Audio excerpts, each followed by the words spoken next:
የተወደደ ዓመት ወደ አባቴ ፍቅር የተመለስኩበት አንባር ቀለበትን የተሸለምኩበት የተወደደ ዓመት የተወደደ ቀን የተወደደ ዓመት ወደ አባቴ ፍቅር የተመለስኩበት አንባር ቀለበትን የተሸለምኩበት የተወደደ ዓመት አምሽቶ የመጣው አይገባም አትበሉ አይገባም አትበሉ አባክኖ የመጣው አይገባም አትበሉ አይገባም አትበሉ ፍቅር ስለሆነ እግዚአብሔር ለሁሉ እግዚአብሔር ለሁሉ ልጅ ቤቱን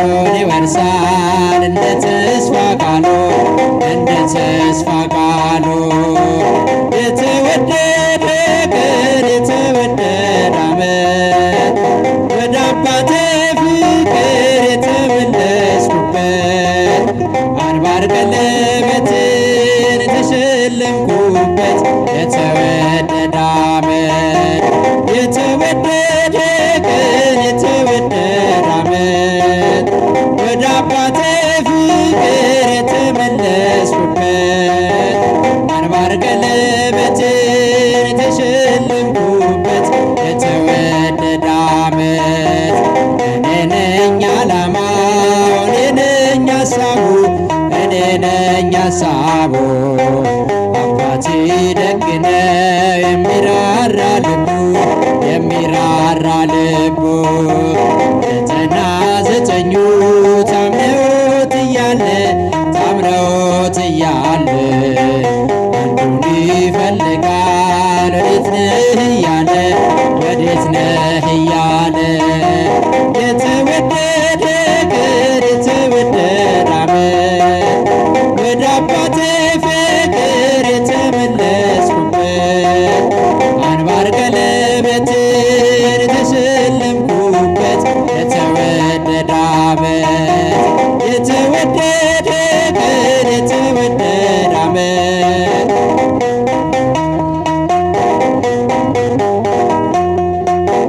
አንባር ቀለበትን የተሸለምኩበት የተወደደ ዓመት ከናዝሬት መልካም ሰው አይወጣም እያሉ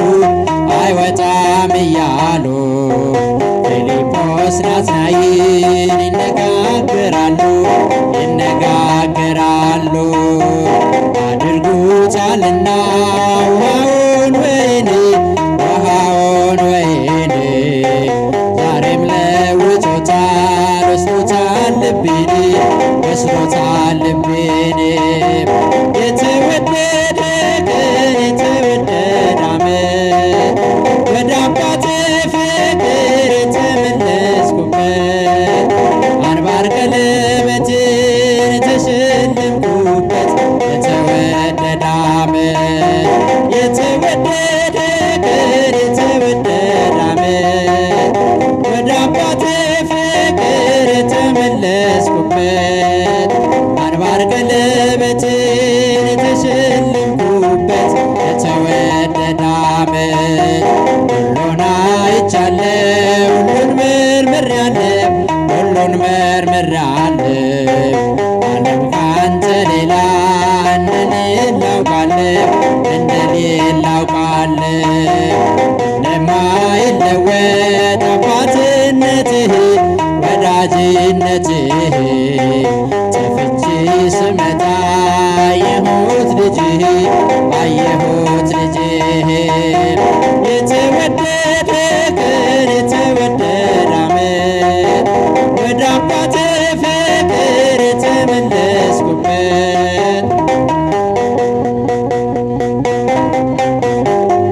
የተወደደ ዓመት ደግ አድርጎልኛል የሰራዊት ጌታ ደግ አድርጎልኛል የሰራዊት ጌታ ረሳ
አምላክ አነሳኝ ከትቢያ ድንቅ አድርጎልኛል ጠላቶቼ ሁሉ ድንቅ አድርጎልኛል ሲዋደዱብኝ ድንቅ አድርጎልኛል ማን ይደርስለታል ድንቅ አድርጎልኛል እያሉ ሲሉኝ ድንቅ አድርጎልኛል ፈጥነህ ደረስክልኝ ድንቅ አድርጎልኛል ከሞት አዳንከኝ ድንቅ አድርጎልኛል የሰራዊት ጌታ ድንቅ አድርጎልኛል የሰራዊት ጌታ አልረሳኝም አምላክ አነሳኝ ከትቢያ ድንቅ አድርጎልኛል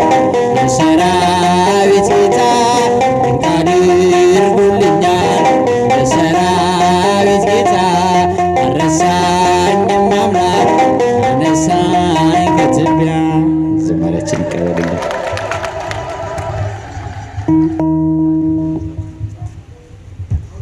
ችን ላይ ቆሮንቶስ ማናት የሚለውን አይተናል።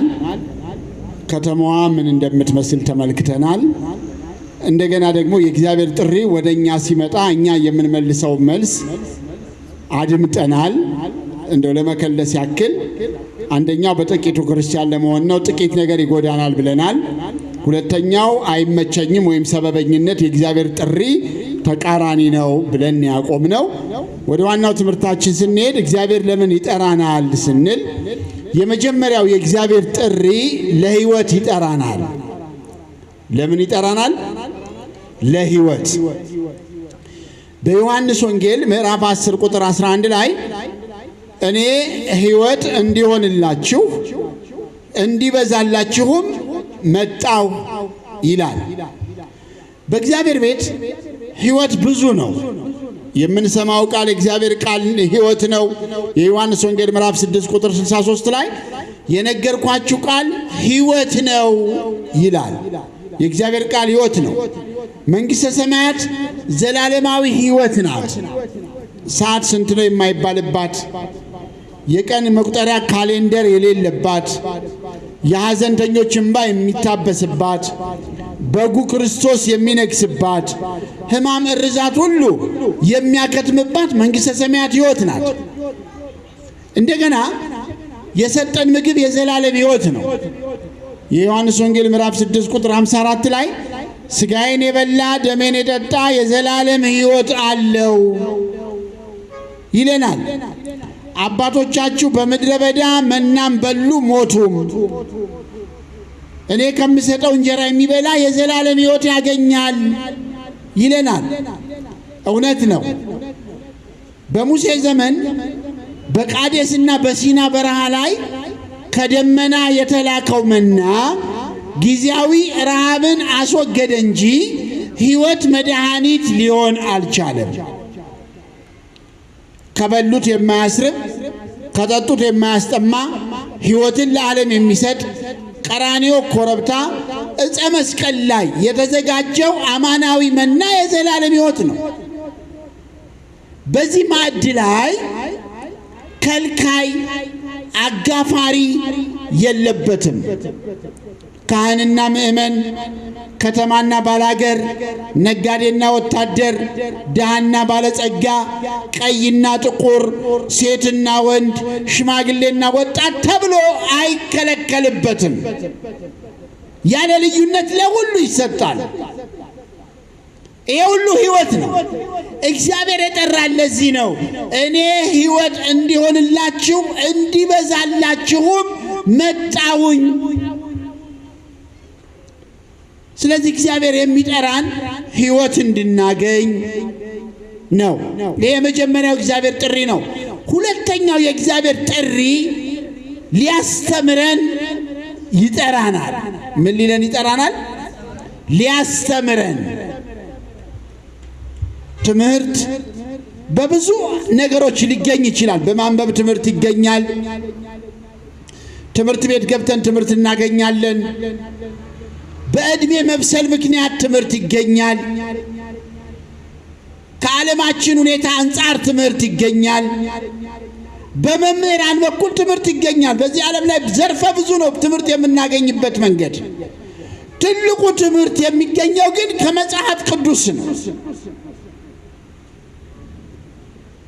ለዚህ ነው ትንቢተ ኤርምያስ ምዕራፍ 15 ቁጥር 16 ላይ የሰራዊት ጌታ እግዚአብሔር ቃልህ ተገኝቷል፣ እኔም በልቼዋለሁ፣ ቃልህ ለልቤ ደስታና ሐሴት ሆነኝ ይላል። ጌታችን ክብር ምስጋና ይግባውና በቆሮንቶስ ተራራ ላይ በማቴዎስ ወንጌል ምዕራፍ 4 ቁጥር 11 ላይ ዲያብሎስ ካቀረበለት አንደኛው ፈተና ይህን ድንጋይ ዳቦ አድርግና እንብላ ሲለው ጌታ ምን አለ? እውነት እውነት ሰው በእንጀራ ብቻ አይኖርም ከእግዚአብሔር አፍ ከሚወጣው ቃል ጭምር እንጂ። ስለዚህ እግዚአብሔር አሁን ወደ ቤቱ የጠራን ሊያስተምረን ነው። ስህተታችንን ለማረም፣ መውደቃችንን ለማንሳት፣ መታወራችንን ብርሃን ለመስጠት። ምክንያቱም ዓይን ስላለን አናይም፣ እናያለን እንዴ? ሰው ዓይን ስላለው አይደለም የሚያየው፣ ብርሃን ስላለ ነው የሚያየው። ትክክል አይደለም? ብርሃን ከሌለ ዓይን ማየት አይችልም። ስለዚህ ዓይን የሚያየው ብርሃን ስላለ ነው። ስለዚህ በብርሃን ለመሄድ ደግሞ የእግዚአብሔር ቃል በጣም አስፈላጊ ነው። እግዚአብሔር ማንኛውንም መልእክት የሚነግረን በወንጌል በኩል ነው። የሚጠራንም ለዚህ ነው። ስለዚህ ገና ከቤታችን ስንነሳ ዛሬ እግዚአብሔር ምን ያስተምረኛል? የትኛውን ጎደሎነቴን ይሞላል? ምን አይነት ጸባዬን ያርቃል? ምክንያቱም እግዚአብሔር ካስተማረ በመውቀስም ሊሆን ይችላል፣ በማባበል ሊሆን ይችላል፣ በማሳሰብ ሊሆን ይችላል፣ በማስተዋስ ሊሆን ይችላል። የእግዚአብሔር ትምህርት በጣም ጥልቅ ነው። ስለዚህ የእግዚአብሔር ቃል ለሕይወታችን ትልቁ ምግብ ነው። እውነት ነው፣ ሰው በእንጀራ ብቻ አይኖርም። ሆዳችንን እንደሚርበው ሁሉ አእምሯችንም ይራባል፣ ነፍሳችን ትራባለች። ለዚህ ነው እርካታ ማይኖረን፣ ደስታ ማይኖረን፣ ሰላም ማይኖረን፣ ሕይወት ግራ የሚያጋባን፣ የጨለማ አመለካከት እንድንይዝ የሚያደርገን፣ በሐሳብ የምንንገላታ፣ እረፍት በማጣት የምንጓዝ፣ የውስጥ ሰላማችን የደፈረሰ፣ በዓይናችን ላይ እንቅልፍ የማይሄድ፣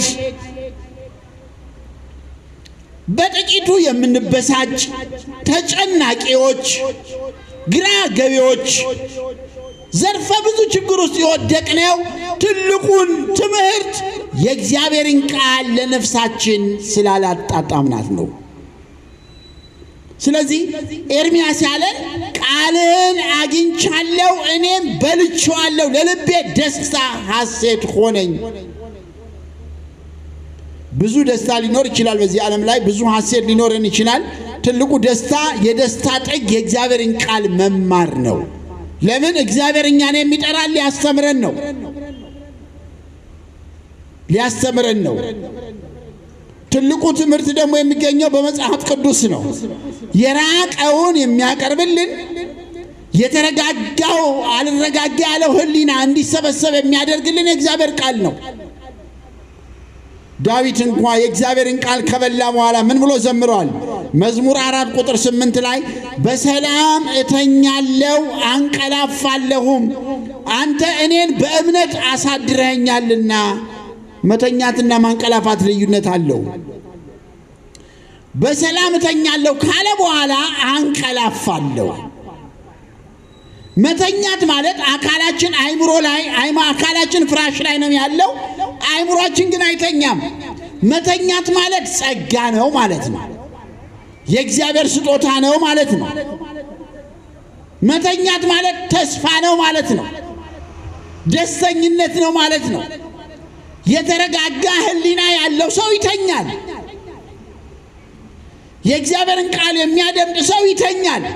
የሚጸልይ ሰው ይተኛል። እምነት ያለው ሰው ይተኛል፣ አያንቀላፋም። ስለዚህ ዳዊት ከእግዚአብሔር ቃል ጋር ያለው ቅርርብ ልዩ ስለሆነ፣ ሕይወት የተመላበት ስለሆነ፣ በእጅጉ የሚመገበው ስለሆነ አሁን እኛ እንኳ ሁሉ ነገራችን ከምግብ ጋር የተያያዘ ነው። እንደምናውቀው አሁን በዚህ መኪና በሚሄድበት ውርውር በሚልበት አስፋልት ላይ እንኳ ሰው ቢገጫው መኪና በላው ነው የምንለው አይደለ? ገጫው አንልም። በጣም የሚያሳዝነን ሰው ካገኘን አንጀቴን በላው እንላለን። ከምግብ ጋር ያለን ሁሉ ነገር በዚህ ደረጃ ላይ ለምንድን ነው የእግዚአብሔርን ቃል በላሁት የማንለው? ስለዚህ እርካታ ያለው ኑሮ ለመኖር የእግዚአብሔር ቃል በጣም ወሳኝ ስለሆነ እግዚአብሔር ለምን ይጠራኛል ካልን ለማስተማር ነው የሚጠራን። ሶስተኛው የእግዚአብሔር ጥሪ ሊወቅሰን ይጠራናል። ትንቢተ ኢሳይያስ ምዕራፍ 1 ቁጥር 18 ላይ ኑ እንዋቀስ ይላል የሰራዊት ጌታ እግዚአብሔር። ኑ እንዋቀስ፣ ሊወቅሰን ይጠራናል። ለምን እንወቀሳለን? ብዙ ደካማ ጎኖች አሉብን።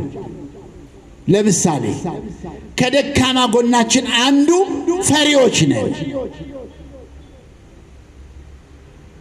ጥቂቱ ነገር ያስፈራናል።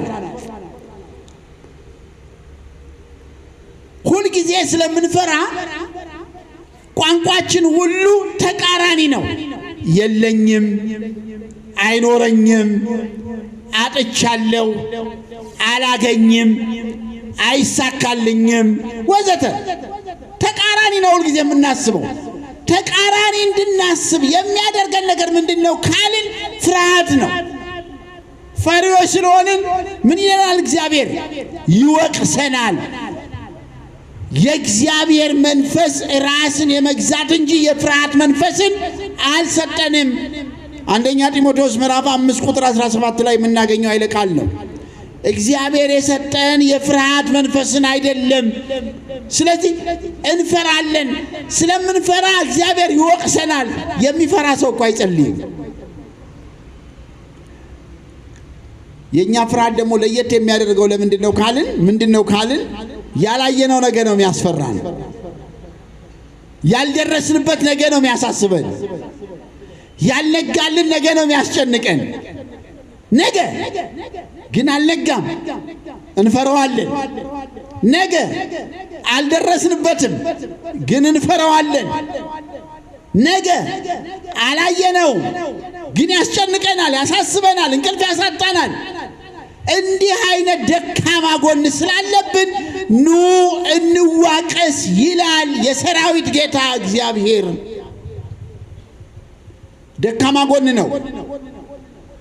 ፍርሃት ተረጋግተን እንዳንጸልይ ያደርገናል። ፍርሃት ንስሐ እንዳንገባ ያደርገናል። ፍርሃት የእግዚአብሔርን ቃል እንዳንማር ያግደናል።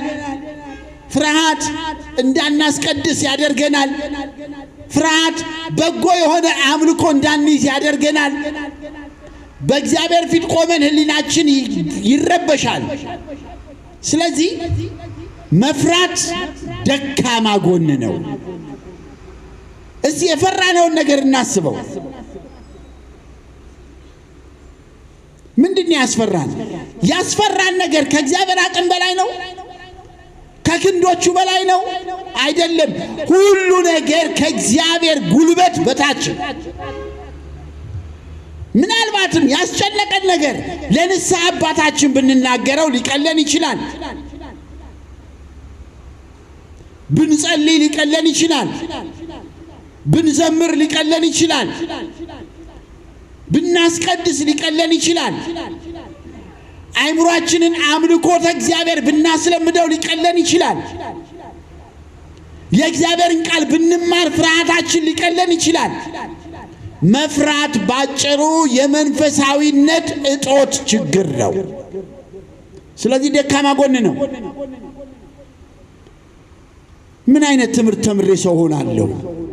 ምን አይነት ቤት ውስጥ እኖራለሁ? ምን አይነት ትዳር መሰርታለሁ ብሎ ሰው ይፈራል።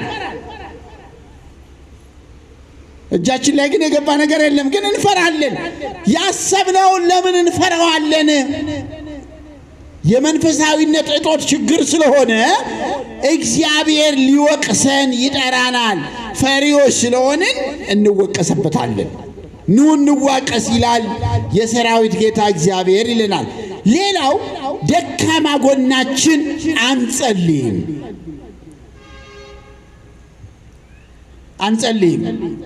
እኛ ምንጸልየው በጣም ተግተን ምንጸልየው እችን ወቅት ነው። 16ን ዘፈኖች ይቆማሉ፣ ዓለማዊ ነገር ይገደባል፣ በጣም መንፈሳዊ እንሆናለን፣ አንገታችን እንሰብራለን፣ ወደ ቤተ ክርስቲያን እንመላለሳለን፣ ጸሎት እናዘወትራለን። ከ16 ቀን በኋላ የለንም፣ ያቆምነውን እንቀጥላለን። አብዝተን ለዛውም ይሄ ሁሉ የምን ችግር ነው ካልን ያለ መጸለይ። ጸሎት በራሱ ምንድን ነው?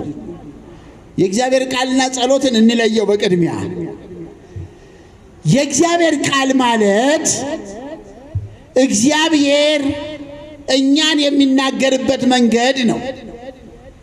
የእግዚአብሔር ቃል ጸሎት ማለት ደግሞ እኛ እግዚአብሔርን የምንናገርበት መንገድ ነው።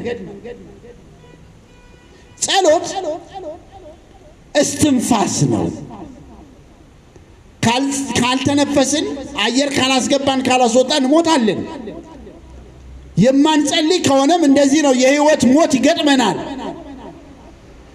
ብዙውን ችግር ማለፍ የምንችለው ስንጸልይ ነው። ማለትም ስንንበረከክ።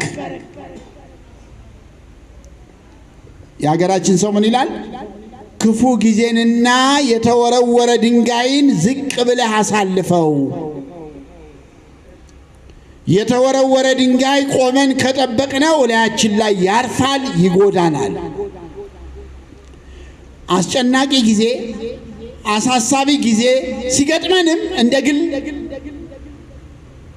ምን ማድረግ ነው ያለብን? መንበርከክ ወይም ዝቅ ማለት። የተወረወረ ድንጋይ ዝቅ ካልን በላያችን አልፎ ይሄዳል እንጂ አይነካንም። ክፉ ጊዜም የእንባ ጊዜ አለ፣ የመውደቅ ጊዜ አለ፣ ተስፋ የመቁረጥ ጊዜ አለ፣ የጭንቀት ጊዜ አለ፣ እንቅልፍ የማጣት ጊዜ አለ። በዚህ ሰዓት ሁሉ ሰው ዝቅ ማለት ወይም መንበርከክ አለበት። ዝቅ ስንል ያሳሰበን ነገር ሁሉ አልፎን ይሄዳል። ስለዚህ ጸሎት አይቋረጥም። የት እንጸልይ? በዋናነት ቤተ ክርስቲያን እንጸልይ። ነገር ግን ከቤተ ክርስቲያን ውጪ በተገኘው አጋጣሚ እንጸልይ። ትምህርት ቤት ውስጥ እንጸልይ፣ ቤታችን እንጸልይ፣ መስሪያ ቤት ውስጥ እንጸልይ፣ እየሄድን እንጸልይ። ጸሎት አይቋረጥም። ጸሎት ባጭሩ የቃላት መገጣጠም አይደለም። ጸሎት ጉልበት ያለው ሰው ብቻ ይጸልይም አልተባለም። መሬት የወደቀ ሰው ጭምር ጸሎትን ሊገለገልበት ይገባል። ጸሎት በራሱ ምግብ ነው። በእግዚአብሔር ፊት የምንቆምበትን ቀን ካልናፈቅነው የትኛውን ቀን እናፍቀዋለን? በጸሎት ሰዓት የምንቆምበትን ጊዜ ካልናፈቅነው፣ ካልጓጓንለት የትኛውን ጊዜ እንጓጓለን? ዳዊት ከመኝታው እንደተነሳ በቀጥታ የሚሄደው በታቦተ ጽዮን ፊት ነው። ስለዚህ ነው ወደ እግዚአብሔር ቤት እንሂድ ባሉኝ ጊዜ ደስ አለኝ የሚለው። በእግዚአብሔር ፊት ጸሎቱን የሚያሰማበት፣ ልመናውን የሚያቀርብበት፣ ምስጋናውን የሚያዥጎደጉድበትን ያችን ሰዓት ይናፍቃታል። እኛ ግን ጸሎት በተቃራኒ ነው የምንሄድበት። ወይ ሰዓት ለማሟላት ነው የምንጸልየው፣ ወይ ሰዎች ስለጸለየው ነው የምንጸልየው፣ ወይ ያስለመድነው ልምድ እንዳይቀር በሚል መንፈስ ነው የምንጸልየው። ጸሎት በእንደዚህ አይቀርብም። ሰዓት ለማሟላት ጸሎት አይቀርብም። ያስለመድኩት ልምድ ነው፣ ያ እንዳይጎልብኝ እፈልጋለሁ በሚል መንፈስ ጸሎት አይቀርብም። ጸሎት ፍላጎት ነው። ሁላችንም እናቀው አባታችን ነው የሚለው ጸሎት መጽሐፍ ቅዱሱን ሁሉንም ይዟል። ይሄ ጸሎት ተመልከቱ። ጌታችን ይህንን አስደናቂ ጸሎት እንዲያስተምር ምክንያት የሆነው የደቀ መዛሙርቱ የመጸለይ ፍላጎት ነበረ። የሉቃስ ወንጌል ምዕራፍ 11 ቁጥር 2 በሚገባ ጽፎልናል። ምንድነው የሚለን? ደቀ መዛሙርቱም ቀረቡ፣ ጌታ ሆይ ጸሎት አስተምረን። አሁን ደቀ መዛሙርቱ ምን አላቸው? የመጸለይ ፍላጎት አላቸው። ረሃብ ላይ ናቸው። ጥማት ላይ ናቸው። የባዶነት ስሜት ላይ ናቸው። ጌታችን የደቀ መዛሙርቱን የመጸለይ ፍላጎት አየና ስትጸልዩ እንዲህ ብላችሁ ጸልዩ ብሎ ጀመረ። አባታችን ሆይ። ተመልከቱ፣ እግዚአብሔር ድንቅ ድንቅ ስሞች አሉት። እሱ የመረጠው ግን አባት የሚለውን እውነት። እግዚአብሔር አባት የሌለው አባት ነው። የሚሸከም አባት ነው። የማይጠል አባት ነው። ተስፋ የሆነን አባት ነው። ረዳት የሆነ አባት ነው።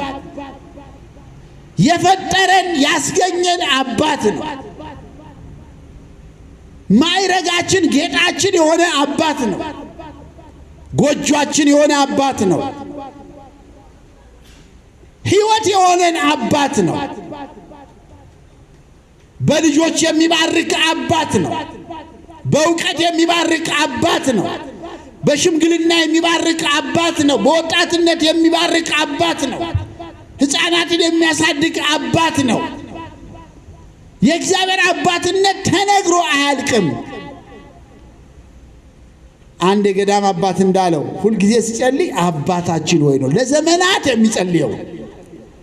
አባታችን ሆይ አባታችን ሆይ ነው የሚለው። በሰማይ የምትኖር የሚለውን አይቀጥልም። ደቀ መዝሙር ሆኖ አለው፣ ለምንድን ነው ቀጣዩን የማትለው አለው። እንዴ አባትነቱን እንዴት ልጥገብ? ለብዙ ዓመታት ያክል አባታችን ሆይ ብቻ ነው የሚለው፣ በሰማያት የምትኖር አይደል። ምክንያቱም አባትነቱን አልጠገበውም። ረሃብ ነው ለሱ። ስለዚህ ጸሎት እግዚአብሔር በአባትነት ደረጃ የምናየው አምላክ እንዳለን የሚሰማን ስሜት ነው። ስለዚህ የጸሎት ረሃብ ሊኖረን ይገባል። እኛ ግን የጸሎት ረሃብ ስለሌለን እግዚአብሔር ምን ይለናል? ይወቅሰናል።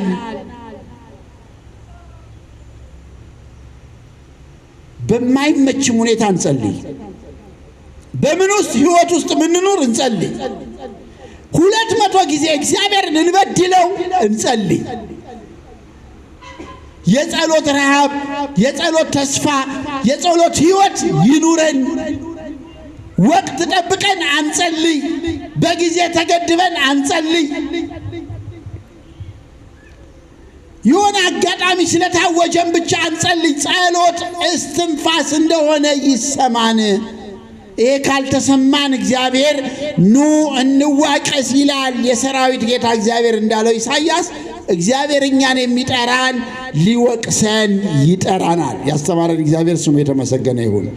ሀብተ ውልድና ስመ ክርስትና ገቢረ ተአምራት ወመንክራት ተስፋ መንግሥተ ሰማያት ለእኔም ለእናንተ የሚደረግልን ሱባኤውን በሰላም አስፈጽሞ እንደዚሁ ለብርሃነ ዕርገቷ በሰላም በሕይወት ጠብቆ ያደርሰን። ልዑል እግዚአብሔር ሁላችንንም በሰማነው ቃል ይባርከን።